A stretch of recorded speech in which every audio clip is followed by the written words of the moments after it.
Hi everyone, thanks for joining in. I'm excited to have Kim Kelly joining me. Hi Kim.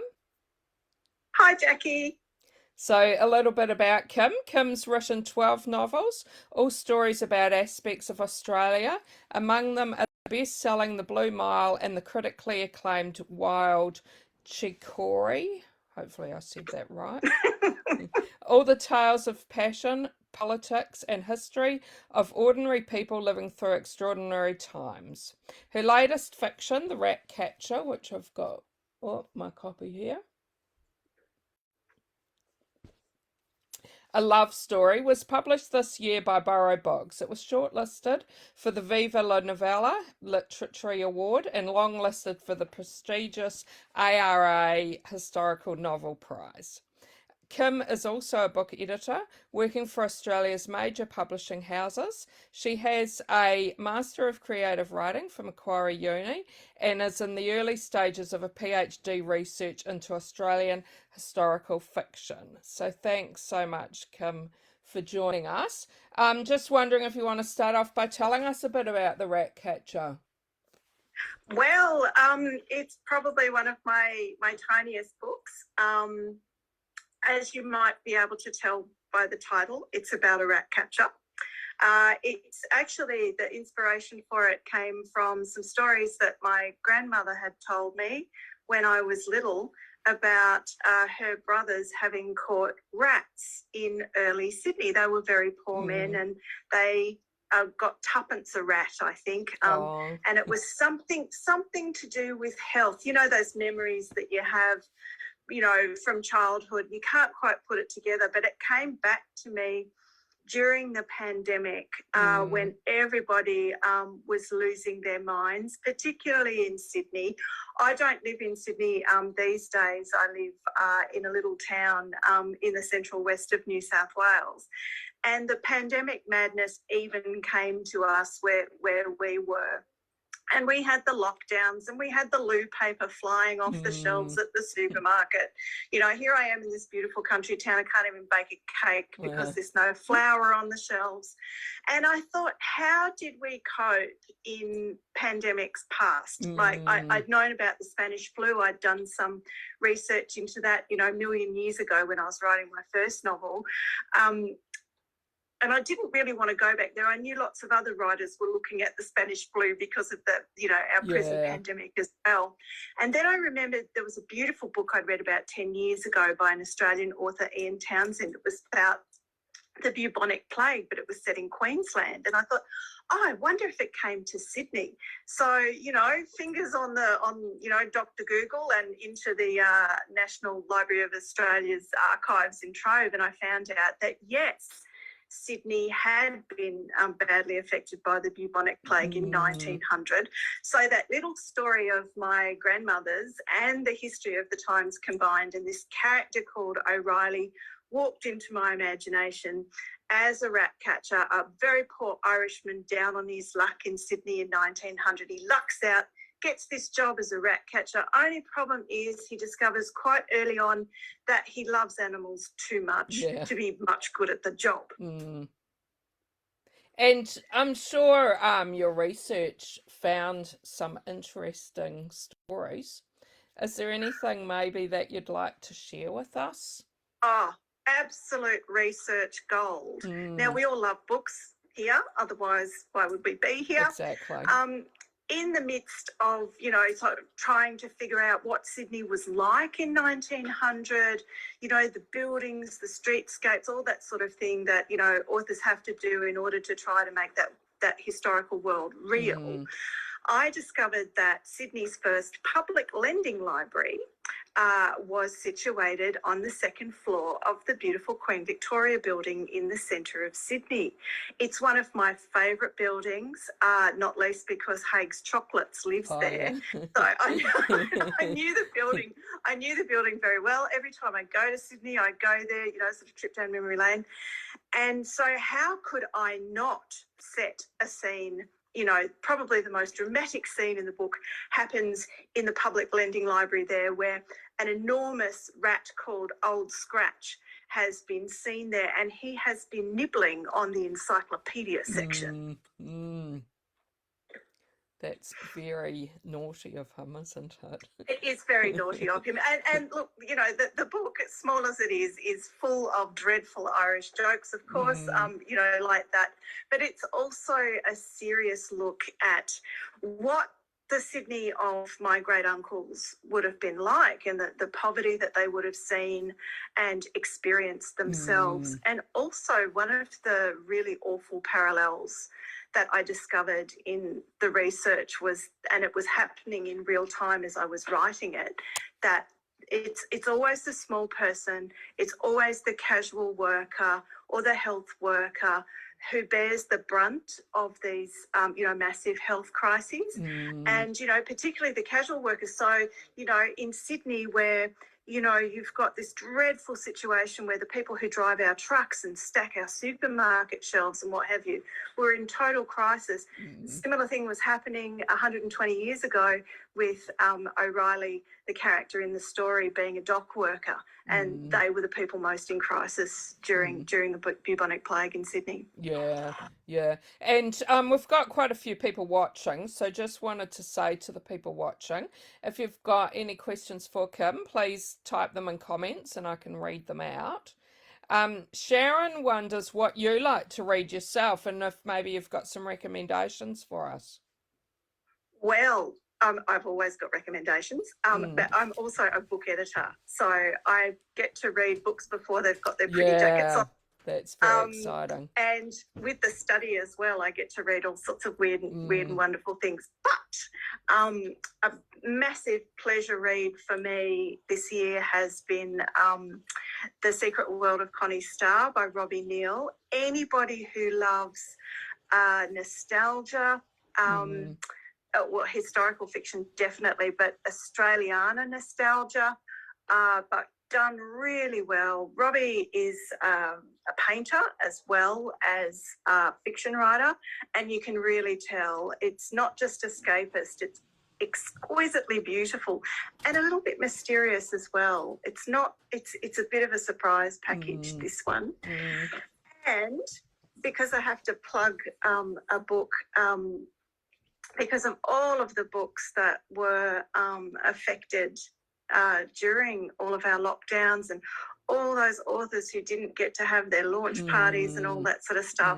One that I picked up just last week, which I really loved, was The Deceptions by Suzanne Leal. So I'm sure lots of people enjoyed it, and I'm sure lots of people like me started reading it and went, where are we going with this? How are the pieces going to fit together? And I thought it was really, really well done, and again, beautifully written. But one of my really recent faves is I don't know whether many readers would have read this. It's called Leonard and Hungry Paul. Okay, I and haven't heard that one. It's the Do you want to lift it up slightly more?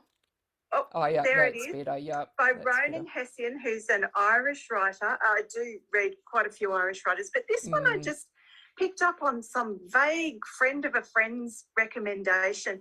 And I think they said something like, it's a really beautiful book and it's really uplifting. And I thought, I feel like some uplit. So anyway, I got it. And it's a beautiful portrait of two sort of 30-something men and their friendship. They're both odd bods, like totally odd. But it's a little bit Seinfeld, but set in Dublin somewhere. Okay. And it's got the most exquisitely gentle, beautiful love story for one of the fellows in it too, which just, it's one of those stories that I smiled and cried the whole way through it. Really? And it's so beautiful. Every page I was like, I wish I could be half the writer that this guy is. So totally, if you want to have a book where you can sort of study the beauty of someone's writing and their beautiful soul, this is one, definitely. Sounds like one we need to add to our list. I should probably shut up now because we won't talk about anything else. No, it sounds like one we really need to add to our list. Wendy said that, like, it's funny you've written about rats and the bubonic plague when we called the tests that we had in COVID rats. That was obviously, kind of my ESP masterstroke. I actually wrote the book the novella in October of 2020. So yeah, my ESP didn't stretch that far. Just a lucky break, that one. Yeah. And a few people have already read it, and Wendy says your descriptions of Sydney and around the bridge, etc., really put her there. Oh, that's from the Blue Mile. Oh, thank you, Wendy. And Kelly says she agrees. It was a fabulous book and truly transported you to that period. Thank you. I'm wondering if you want to tell us a little bit about your publishing story and how you first got published. Oh wow, it's a big story in a way, because this is my 12th book. But unlike some other writers, you know, who had that sort of ambition to be a writer, you know, from the word go, and confidently strode out there with their manuscripts and what have you, with grit and determination, that's not my story. I wanted to be a writer when I was a young person.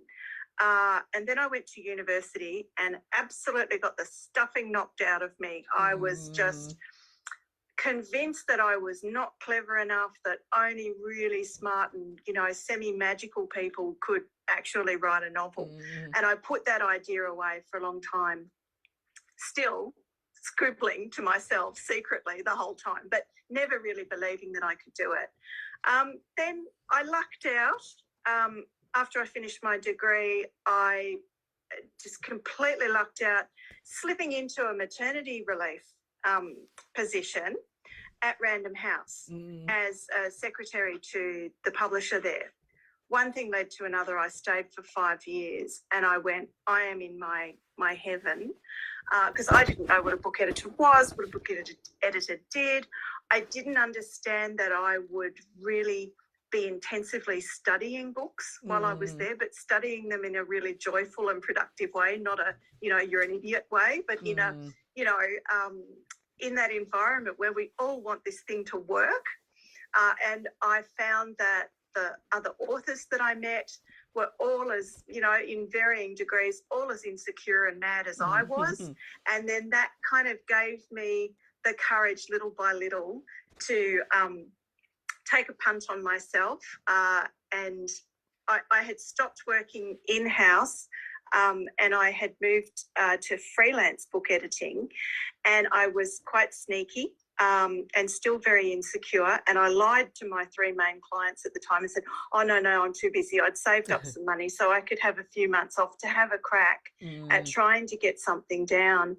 And I had obviously been saving this up for so many years, because that first novel roared out of me like a train. I have never experienced anything like it since. I was literally shaking with excitement as I was writing this thing. And that manuscript did go on to become my first novel, Black Diamonds. And I got the bug from then on, and pretty much, you know, I mean, every author's story is, you know, that squiggle meme that you see going around, that, you know, life is certainly not a straight line. You've got lots of ups and downs and what have you. But I think the main thing is that I haven't stopped writing at all since. I'm always working on something. Yeah. And what about your research? Like with historical fiction, how it must be pretty easy to like get stuck down a rabbit hole and just keep looking more and more and more. How do you work out like enough's enough? And also, like, do you quite often find something for new books when you're doing your research? Definitely. And I think just from pure practice, I've been able to become quite disciplined at recognizing what belongs in my story that I'm working on and what doesn't. And it's pretty much easy for me to do that, because all of my stories are character driven. So it's really the character talking to me the whole time and revealing to me what's going on with the story, and, you know, sort of what rabbit holes I go down with that particular character. So anything that I find outside that character's experience, it just doesn't belong in this story. And it goes into a file on my laptop that's just growing and growing year on year. I don't have enough years left on Earth to actually write all those stories. Yeah. And Wendy wonders, are all of your books set around the early years on Australia? And was Australian history always a passion of yours? Sort of, for the first part of that question. Most of my stories are based around that sort of first few decades of the 20th century. And I think it's because I'm constantly searching for my grandparents' lives and their stories. Most of my stories have some spark of family history to them, so that's why I keep going back to that period, but not all of them are. My earliest one is set in 1868, and that goes from Sydney on a big sort of rollicking ride out to the Central West during the sort of mid-gold rush period. And I have written 2 contemporary novels, one set in 2014 and one set in the 1980s. But again, they're all kind of got little snippets of family history in them. I think that I'm a closet autobiographer, but I don't have the guts to write my own story. So I write them all in code. Yeah. And the second part of that question, I talked too much. What was the second part of that question again? Was Australian history always a passion of yours? Yeah, one of the first grown-up novels I read was Power Without Glory by Frank Hardy. And that really sort of switched on my imagination, because the stories that I'd heard, particularly of the naughty Irishman in my family history, suddenly came to life on a page. I went, oh, you put that sort of stuff in a novel. Wow. I was about 14 then. And then I read Picnic at Hanging Rock, pretty much, sort of at that same time. And those 2 things were the spark that really sort of set my interest in history. I've studied history as well, and I still am. But my interest in the way that, as Australian writers, we write Australian historical fiction, that's my thing. Yeah. And if you could go back in time to any historical event, what would you choose? The first thing that popped into my mind, and it's probably because Wendy mentioned the Blue Mile earlier, Jack Lang was Premier of New South Wales at the time, a very interesting figure, not a perfect man at all. He was very hard, had some very hard, terrible ideas about people, and he was also an adulterer, so he wasn't good to his long-suffering wife. But he was also really instrumental in helping to get New South Wales out of the Great Depression, by really demanding that Australian workers get a fair go. And there was something very heroic about the way he behaved, because most politicians, as we see constantly, they don't stick their neck out to do something that's against the political tide. They'll say something, but then they won't back it up, or they'll be a bit lily-livered and not sort of walk that talk. Jack Lang was somebody who walked that talk, and apparently he had absolutely drop-dead eyes, gorgeous eyes. And no, I'm not kidding. He was like there's sort of old newspaper articles about it, that women would yell out to in the street. Really? He's a 50-year-old man or something, but he just had that charisma. I want to see if that charisma would work on me. Yeah. And Kelly wonders if there's been a favourite character from your books for you. Well, I have to say O'Reilly from The Ratcatcher, don't I? It's like, but no, I think books like children, you can't really say that you have a favourite. Your favourite is the one that you're with at the time, and then you'll remember, another character, go, oh, I love being in that world with her. And O'Reilly at the moment. And have you had anything you could share with us that you've received, like feedback from a reader, anything that's touched you, or Oh, wow. Yeah, look, again, I should have got a copy of the Blue Mile to hold up so everyone could see it. I've got Blue Mile on the brain tonight, but I was having a bit of a down period, everybody gets the blues and thinking, oh, what am I doing? You spend a lot of time on your own as a writer, and a lot of time, sort of feeling insecure and getting those sort of rejections and thinking, I should be really spending more time with my family than doing this thing. And I got this snail mail card and a little photograph from a woman who had walked across the Sydney Harbour Bridge when she was a child. And it was a beautiful note that told me her husband had recently died a few years ago, and her granddaughter had brought her a copy of the Blue Mile. And she hadn't been able to read anything since her husband died. And that was the first book that she read. And it totally captivated her. And we've been friends, pen pals ever since. Oh, really? Oh, that's great. Yeah. I love it. Yeah. But those sorts of things, I mean, I'm sure that lots and lots of authors, have said this over and over again, but those experiences are just gold. That they're the things that really keep you going when you're in doubt. And Kelly wonders if you'll ever consider writing a sequel to The Blue Mile. No. I do get asked that. I do get asked that quite a lot. Often, yeah. And I don't write sequels to my stories for a good reason, in that the shapes of my stories are the kind of best and most exciting bit of those characters' lives. And often that's when, we experience great challenge, and especially when we fall in love, we form firm friendships, we discover who we are, all those big ticket items. And they often happen all at the one time when we're young, in our 20s or 30s or what have you.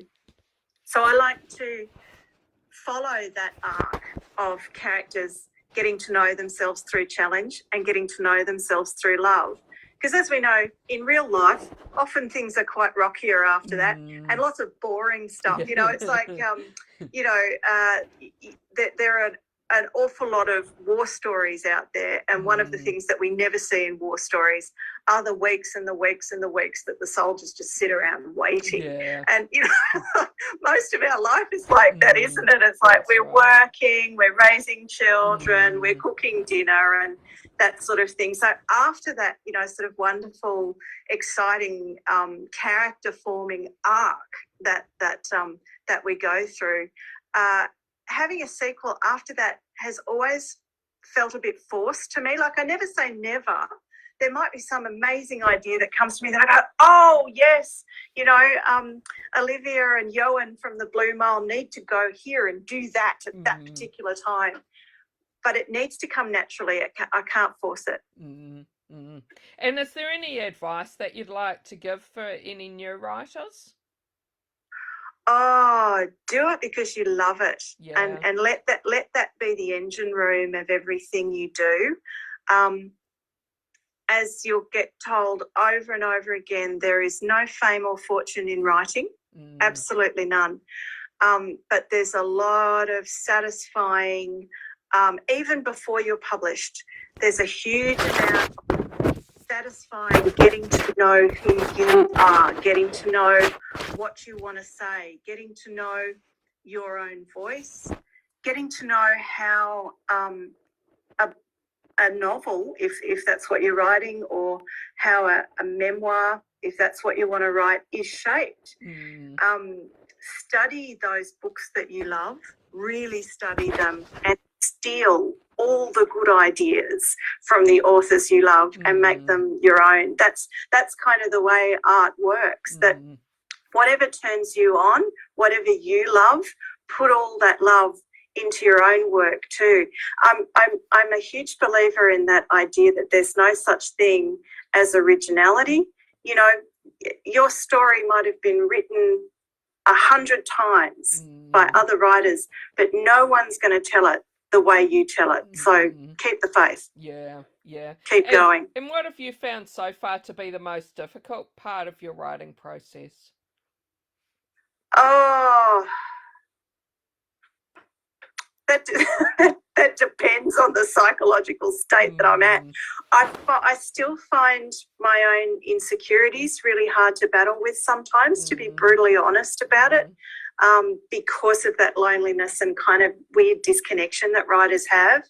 I've gotten a lot better at reaching out. I've gotten a lot better at understanding that, you know, there's a logic behind my sad feelings, my blues or what have you. But the other thing that's difficult for me is discipline in stopping, discipline in taking a breath, stepping back, and number one, appreciating what I've done. I think we all do that. I think sometimes, particularly as women, we're hardwired to keep going on a little, you know, little treadmill. You know, it's like if we stop, everything will fall apart. And the older I get, the more I'm realizing that I have to step back sometimes, and it's okay to step back. The world won't fall apart because I have one afternoon watching, you know, ridiculous home shows on the TV. And what's your favourite? I asked you before what your most difficult part was. What's your favourite part been of your publishing journey? Oh, well, the writing, absolutely the writing. It's really weird. I think because I work in publishing too, sometimes the publishing side of things is not so attractive to me. It's like, sometimes it feels like, oh gosh, that's right. Okay, so this is the pub date, and now I've got to go and talk to people. Sometimes that jolts me a bit. My absolute favourite part of the writing part of it is when the character who's driving the story and the research come together like this kind of mad river that I go down. It's a really exciting process. Even if I'm writing something really emotionally difficult, there's an exhilaration when everything's working. It's like a car that's just humming along the highway. I love that aspect of it. It's highly addictive. Otherwise, I don't think I'd still be doing it. And you must read a lot of novels with your editing for new upcoming authors and that. Are there any that you think we need to look out for? I shouldn't tell tales out of school, but I will. just one.